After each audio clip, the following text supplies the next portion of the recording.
check them. Oh, you're done for, my beauty!"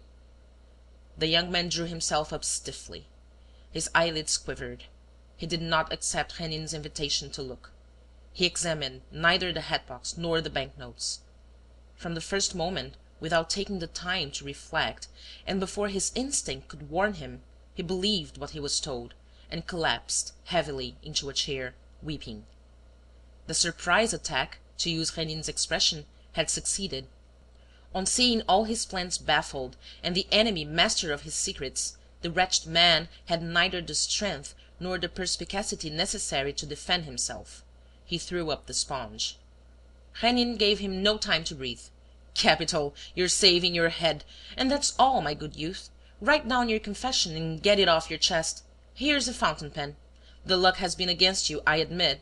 It was devilishly well thought out, your trick of the last moment. You had the banknotes which were in your way and which you wanted to destroy. Nothing simpler. You take a big, round-bellied water bottle and stand it on the window-sill. It acts as a burning glass, concentrating the rays of the sun on the cardboard and tissue paper, all nicely prepared. 10 minutes later, it bursts into flames. A splendid idea! And like all great discoveries, it came quite by chance, what? It reminds one of Newton's apple. One day, the sun passing through the water in that bottle must have set fire to a scrap of cotton or the head of a match. And, as you had the sun at your disposal just now, you said to yourself, 'Now's the time,' and stood the bottle in the right position. My congratulations, Gaston. Look, here's a sheet of paper. Write down, 'It was I who murdered Monsieur Guillaume.' Write, I tell you." Leaning over the young man with all his implacable force of will, he compelled him to write, guiding his hand and dictating the sentences. Dutreui, exhausted, at the end of his strength, wrote as he was told. "Here's the confession, Mr. Chief Inspector," said Rénine. "You will be good enough to take it to Monsieur Dudouis. These gentlemen," turning to the waiters from the restaurant, "will, I am sure, consent to serve as witnesses." And, seeing that Dutreui, overwhelmed by what had happened, did not move, he gave him a shake. "Hi, you, look alive! Now that you've been fool enough to confess, make an end of the job, my gentle idiot." The other watched him, standing in front of him. "Obviously," Rénine continued, "you're only a simpleton. The hat-box was fairly burned to ashes. So were the notes. That hat-box, my dear fellow, is a different one. And those notes belong to me. I even burned 6 of them to make you swallow the stunt. And you couldn't make out what had happened.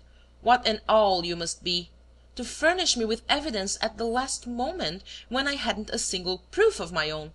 And such evidence! A written confession, written before witnesses!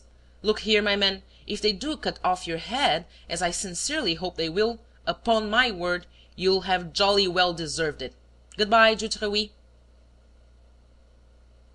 Downstairs in the street, Rénine asked Hortense Daniel to take the car, go to Madeleine Aubrieux and tell her what had happened.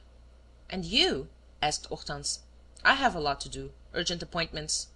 "And you deny yourself the pleasure of bringing the good news?" "It's one of the pleasures that pall upon one. The only pleasure that never flags is that of the fight itself. Afterwards, things cease to be interesting." She took his hand and, for a moment, held it in both her own.